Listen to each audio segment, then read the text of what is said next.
I love it when movies have deep and intricate messages that stick with us long after the end of the credits. Alex Garland's Men is now out in theaters, and it's one that could have you scratching your head as you leave the theater. So obviously, this is going to have a ton of spoilers for the film. If you're looking for a spoiler-free review, I've linked mine in the comments below or in one of these corners for you.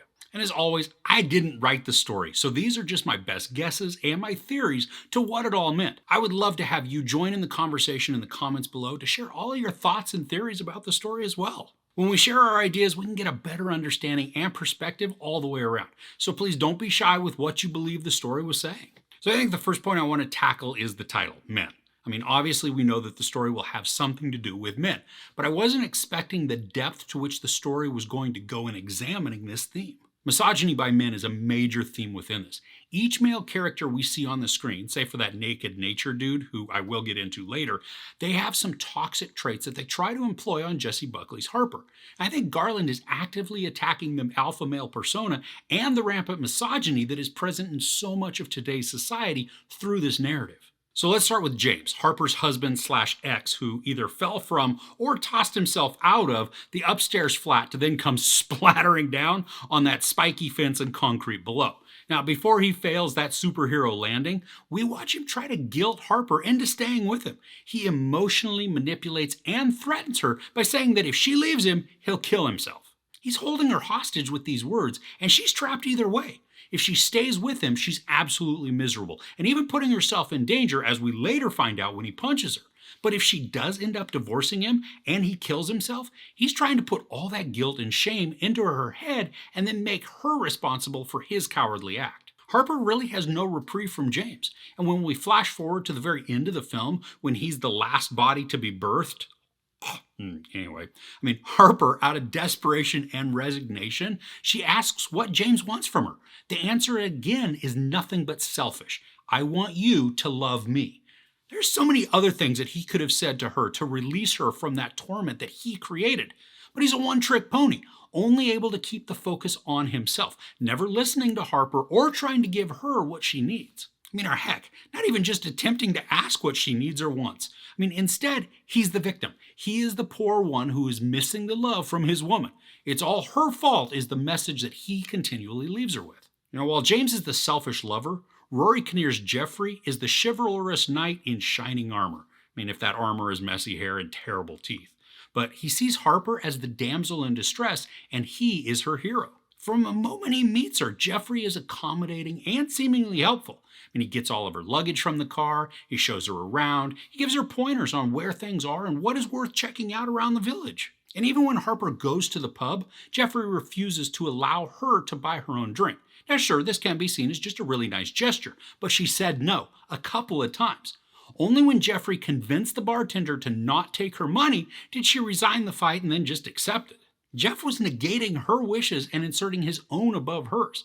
Now, I know that this can be looked at as just a man being overly polite and helpful, but the larger message it sends is that she is incapable of making her own decisions. She can't handle her own money, and most importantly, that a man is required to take the reins in the decision-making so that she can be taken care of. Now, each time we see Jeff, he's more than willing to help out and step up to be the man. But Harper hasn't asked for that. He's inserting himself into the situations and preventing her from taking the lead. Now, she may be willing for him to take the lead, but he never asks. It's the assumption from Jeff that Harper requires his assistance.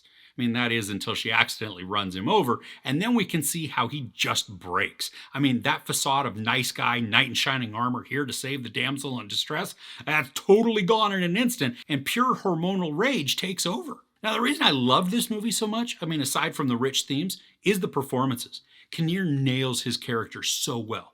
And the next character I want to address is the vicar. That dude is sexual repression and anger just smashed into such a tight constraint that he's bursting at the seams. And the vicar is blame. He blames Harper for not allowing James to apologize for punching her, which then makes his death her fault. The vicar even says something to the effect that a man punching a woman is bad, but it happens, and it's her responsibility to allow him to apologize, then all is well. The vicar's trying to gaslight her into believing that her actions of kicking James out after he beat her was the wrong one, and that the result of James's decisions after that are on her. We can see how much pent-up rage and aggression that Vicar has within him. He's seething, but he's also just way too handsy. And it doesn't help that he's got that priest's frock on while he fondles her thigh. But it's just a very disturbing visual that I'm sure could be triggering. And when all hell breaks loose towards the end of the film and the vicar breaks into the bathroom where Harper is hiding, we see more of that sexual repression and fury explode from him. But what compounds this horrendous behavior is that through the entire exchange, the vicar is blaming Harper for his lust. He blames her because he's tempted by her body, which then somehow justifies him to sexually assault her. Now, I don't get that logic at all, but I do know that it is a very prevalent mindset in a disconcertingly large amount of the male population. And I'm not just talking about incels. The mindset that these groups carry is horrifying and it's dangerous. And Harper is the vicar's whore. And once he begins his assault on her, she is there for his pleasure and his doings. She tempted him, so she has it coming. All of his words are violent and they're threatening, treating her as an object instead of a person. Now, I believe it's the vicar who references Agamemnon a couple of times in some of his ramblings.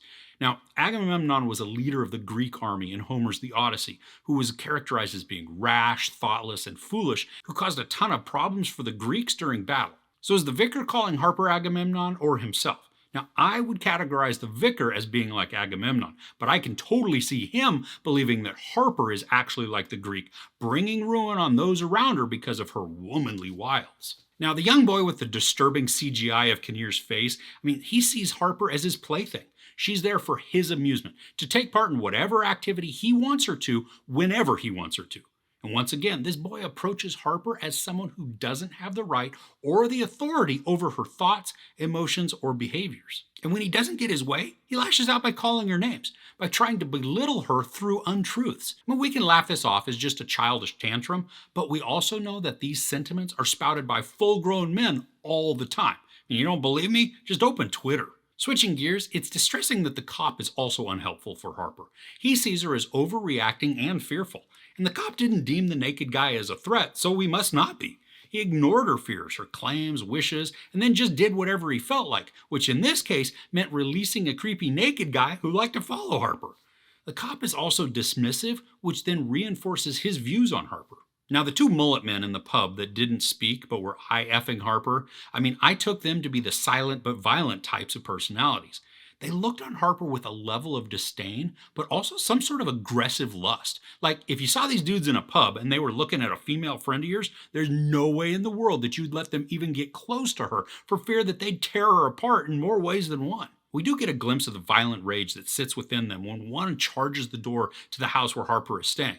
There is a menacing look to the dude, and we know that he's not coming over to ask for just a cup of sugar. That dude had rapey vibes written all over him, which again reinforces the theme that women are things, strictly there for a man and his uses. Okay, so the naked nature dude. I don't believe that he's a male toxic trait personified. If anything, he's the embodiment of that stone planter thingy in the church that has the male sun face on one side and then the birthing female on the other. He's both man and woman, in this case giving birth to the rage-filled misogynistic men that are trying to control Harper's existence. While it wasn't clear to me at the beginning that he was a representation of that stonework in the church, especially with him just wandering around the property with his junk dangling about, as we watch more of that transformation, it becomes pretty clear that the stone imagery was just foreshadowing for what Harper was going to experience. Now, something that I'm not 100% certain about is whether or not all of the birthed versions of Rory Kinnear's characters at the end of the movie, if they're just really forms of James.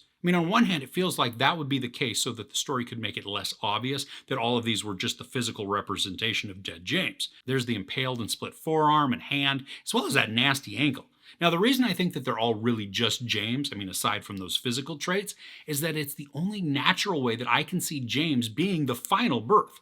All of the toxic traits needed to be formed and birthed, each giving way to a more condemnable and distressing persona until we finally arrive at the ultimate villain in Harper's life. Now, for part of this story, I kept expecting the story to show us that Harper was an unreliable narrator. But from everything we're shown, that's just not the case. She is very much a reliable narrator who is in control of all of her faculties. Many of the male characters would paint her as unreliable, but again, there's no evidence that she actually is. And even at the end, when Harper's friend shows up at the house, there is visible blood all through the walkway, showing that indeed something had happened and that it had a gory result. And this leads me to believe that Harper is able to conquer and persevere. She's able to overcome her oppressors and her assailants, recognizing each for the abusers they are and carving them out of her life and psyche. Now, while the events were horrifying, the ending is hopeful. So what do you think? What did I get right? What did I get wrong? Please share your thoughts and theories in the comments below. I am really looking forward to the discussion to get an even better appreciation and an understanding for the film from just many different perspectives. If you enjoyed this, please give it a like. Also, don't forget to share and subscribe. I'm Chris. This is Movies and Munchies. Thanks for couching with me.